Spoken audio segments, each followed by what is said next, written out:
पकौना पंचायत की जनता को अस्सलाम वालेकुम, आदाब। मैं आज एक अहम मुद्दा रखने जा रहा हूं, इसलिए आप लोग के बीच में आया हूं। इस हर साल की तरह इस बार भी बेलपकौना पंचायत में बाढ़ आया और सारी फसलें नष्ट हो गई। पशु का चारा भी नहीं मिला पंचायत में। बाहर से लोग माल मवेशी पोसने वाले बेचारे, यहाँ के किसान मजदूर कहीं कहीं से महंगा खरीद करके जानवरों को खिलाया। हर साल 6,000 रुपये प्रत्येक परिवार के खाते में आता था। इस बार बेलपकौना पंचायत इससे अब तक वंचित है। उसका कारण है कि 16/8/2021 को प्रखंड अनुश्रवण समिति की बैठक कटरा में आयोजित की गई थी, प्रमुख की अध्यक्षता में, जिसमें सारे जनप्रतिनिधि को 2200 पंचायत के जनप्रतिनिधि को उपस्थित होना था और रह करके अपने अपने पंचायत की हालात लिखित में और मौखिक बोल करके पास कराना था कि भाई हमारे पंचायत में इतने नुकसानात हुए। लेकिन संजोग से हमारे पंचायत के किसी भी जनप्रतिनिधि ने इसमें भाग नहीं लिया और झूठा फेसबुक पर आगे साल का फोटो लगा करके ये बयान लिखा गया कि बेलपकौना पंचायत वासियों के लिए खुशखबरी है कि बेलपकौना पंचायत बाढ़ प्रभावित घोषित हो गया। हम लोगों ने भी फेसबुक के माध्यम से देखा, बहुत खुशी हुई। लेकिन हमने फिर प्रखंड प्रमुख श्री राम बाबू जी से मैंने फ़ोन पर बात किया और मैंने पूछा कि भाई मेरे पंचायत के जनप्रतिनिधि ने अपने पंचायत के बारे में क्या मुद्दा उठाया। तो उन्होंने कहा कि आपके यहाँ से तो कोई आए ही नहीं थे, मुद्दा क्या उठाएंगे, लेकिन आपके यहाँ के कोई भी जनप्रतिनिधि नहीं आए, जिसके कारण हमारी पंचायत को वंचित रखा गया। बगल के बसघट्टा पंचायत में, बर्री पंचायत में सभी लोगों को 6-6 हज़ार रुपये की राशि मिली, लेकिन हमारी पंचायत को नहीं मिला। ये बहुत ही दुख की बात है। जनता वोट देती है जनप्रतिनिधि को कि जनप्रतिनिधि हमारा काम करेगा, लेकिन जनप्रतिनिधि को अपने काम से फुर्सत न होते हुए न जाने के कारण आज इतनी बड़ी क्षति हुई। और ये लोग जब जनता के बीच जाते हैं, जनता सवाल करती है बेलपकौना पंचायत की, तो ये लोग कहते हैं कि नेताजी रोकवा दिए न तो मिल जाता। अरे भाई, झूठ बोल रहे हो ऐसा। नेताजी जो बिना किसी पद पे भी नहीं हैं, वार्ड मेंबर भी नहीं हैं, और नेताजी को जब इतना पावर है कि बाढ़ की राशि रोकवा देने की, तो फिर आप किस बात के मुखिया हैं, आप किस बात के पंचायत समिति हैं। ये जनता को बरगलाना और बरगला करके वोट लेना, ये लोकतंत्र के लिए अच्छा नहीं है। जनता हमको भी जानती है और उनको भी जानती है, जो भी यहाँ के जनप्रतिनिधि या भावी प्रत्याशी हैं, सब लोग को जनता जानती है।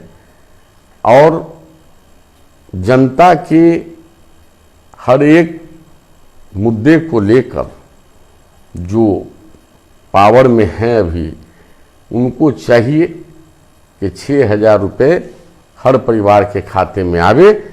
इसके लिए इनको आंदोलन करने की ज़रूरत थी। हम लोग भी साथ देते, जनता के मुद्दे पर हम सब लोग एक होते, और जहाँ भी हम लोगों को जाना होता, यहाँ की आवाम चलती प्रखंड में, प्रखंड से लेके जिला तक हम लोग धरना प्रदर्शन करते, अपनी मांग रखते। लेकिन कुछ नहीं हुआ। केवल वोट कैसे आ जाए, दिन रात उस पर मंथन करते रहते हैं। ये सही नहीं है। आपसे नहीं हो पाया, आपको सही बात जनता को बताना चाहिए, लेकिन दूसरे के सिर पर फोड़ते हैं कि भाई फलना रुकवा दिया। ये किसी से रुकने की चीज़ है।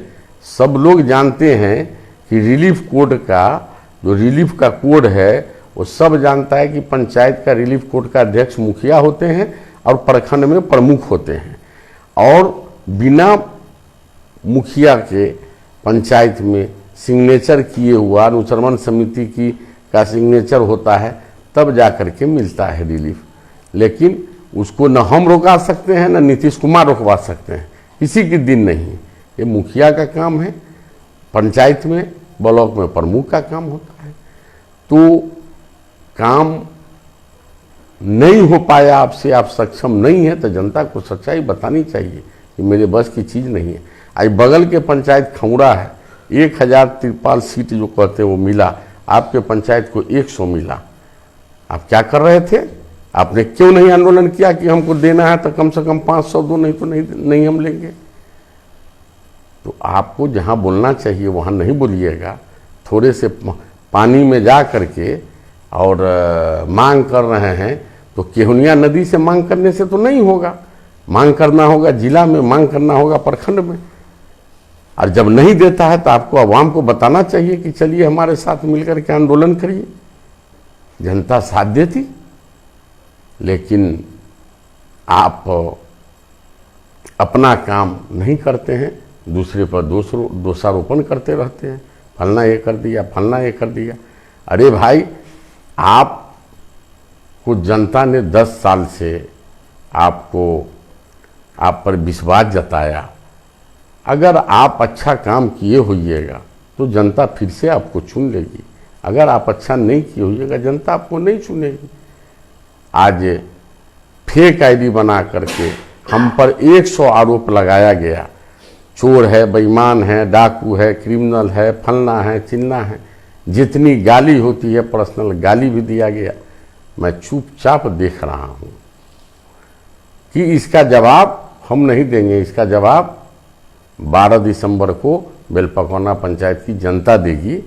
गाली देने से किसी को वोट बढ़ नहीं जाता है, किसी को घट नहीं जाता है। इंसान को अपनी इंसानियत बचा के रखनी चाहिए। और एक चीज़ हर आदमी को सोचना चाहिए, और हर आदमी पंचायत की सोचती है। कोई हम सब लोग लड़ने वाले जो हैं जनता के बीच जो जा रहे हैं, सब पंचायत के ही लोग हैं। जनता जिसमें विश्वास करेगी उसको कबूलना चाहिए। झूठ बोल करके हम वोट ले लें, ऐसा हम समझते हैं कि लोकतंत्र के लिए खतरा है। और मैं तो जो काम होने वाला होगा, हम आपके बीच हम अपना एजेंडा लेकर के बहुत जल्द आपके बीच आएंगे। अगर हमारा एजेंडा आपको पसंद होगा, आपको अच्छा लगेगा, हमको आप चुनिएगा। नहीं अच्छा लगेगा तो कोई बात नहीं है। लेकिन हम जो एजेंडा लेके आएंगे इंशाअल्लाह 5 साल में मैं पूरा करूंगा। हमारा नारा भी रहा है कि 10 साल बनाम 5 साल, हमें 5 साल ही रहना है। और 5 साल में पंचायती राज में जितनी योजनाएं हैं, 34 योजनाएं हैं, मैक्सिमम को धरातल पर उतारना ये हमारा कर्तव्य होगा। और आज तक ऐसा नहीं हुआ कि जितनी योजना पंचायती राज विभाग में है, हम समझते हैं कि न जनता को मालूम है न जनप्रतिनिधि को मालूम है। ये बहुत दुख की बात है। आपको सरकार हर चीज़ दे रही है, लेकिन आप उसको लागू नहीं करा पा रहे हैं।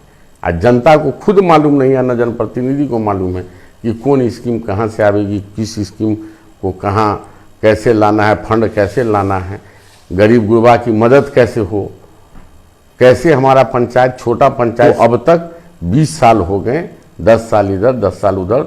10 साल पहले तो फंड भी कम आते थे, लेकिन अब इतने पैसे आते हैं, इतने पैसे आते हैं कि विकास के कराने के लिए ये बहुत है। छोटी पंचायत अगर ईमानदारी से काम करा दीजिए तो हम समझते हैं कि ये पंचायत हमारा जिला ही नहीं बिहार में ये पंचायत अव्वल रहेगी। और भी बिहार में कुछ पंचायत है जिसको राष्ट्रपति पुरस्कार मिला, वो भी तो मुखिया था, वही फंड मिलता था। आज वही कानून है उसके लिए भी। आज बगल में सिंहवाहिनी पंचायत की मुखिया है रितु जसवाल, उसने राष्ट्रपति से पुरस्कार ली, पंचायत को टाउन बना दी। तो काम करने के लिए आत्मबल चाहिए और काम कैसे हो उसके लिए विजन चाहिए, ये सब होना चाहिए। झूठ मूठ का बोलना, झूठ बोल करके वोट लेना, हम आपको अभी मैं आवाम से एक अपील करना चाहता हूँ कि लोग घर घर जाएंगे कि आपका इंदिरा आवास पास हो गया है, आपका नाम आ गया है, ये सबसे बचिए। बार बार ठगाए हैं, अभी कुछ नहीं होगा, कोई काम नहीं होगा। अब जो काम होगा पंचायत चुनाव के बाद होगा। अगर अभी हम आपको कहते हैं कि आपको हम स्वर्ग में सीढ़ी लगा देंगे तो हम झूठ बोल रहे हैं। हम आपका भी कोई काम नहीं करा सकते हैं। ब्लॉक के जो सरकारी योजना का लाभ हो सकता है, लेकिन कुछ लोग जाएंगे, आपको लालच देंगे कि आपका ये हो गया, आपका वो करा रहे हैं, आपका इंदिरा आवास हो गया, आपको लोन दिला रहे हैं तो फलना दिला रहे हैं, बहुत सारी बात लेकर के जाएंगे। इस सब से होशियार रहिए। अल्लाह ने आपको आँख दिया, दिमाग दिया, कान दिया, नाक दिया, सब कुछ अल्लाह पाक ने दिया, सोचने समझने की सलाहियत दिया। आप खुद से तय करिए। वोट रिश्तेदारी बिरादरी के लिए नहीं आती है, वोट आता है काम करने वाले आदमी को वोट दीजिए। जो आपको लगे कि ये आदमी हमारा काम कर सकता है, समाज का इससे भला हो सकता है, ज़्यादा से ज़्यादा विकास का काम करा सकता है, उसको वोट देना चाहिए। अगर बेटा भी खड़ा है और मन में लगे कि बेटा हमारा इस लायक नहीं है, उसको वोट नहीं देना चाहिए। वोट की अहमियत को समझिए। आपका एक वोट 5 साल तक आपका विकास का काम, सारा काम ये वोट से ही होता है। वोट को कभी भी गलत जगह पर नहीं डालिए। और जिसको जांच लिए उसको 2 बार जांच लिए किसी को, तो तीसरी बार सावधान हो जाइए। यही अपील करने के लिए हम आपके बीच आए थे। और हम सब लोगों से अपील करते हैं कि जनता का कोई मुद्दा हो तो पक्ष विपक्ष सबको एक साथ मिल करके लड़ना चाहिए, न कि एक दूसरे पर दोषारोपण करना चाहिए कि फलना ये कर दिया, फलना वो कर दिया। ये सब गलत बात है। ऐसा लोकतंत्र में नहीं होता है, ऐसा नहीं होना चाहिए। मैं अपनी बात को ख़त्म करता हूँ। अस्सलामु अलैकुम।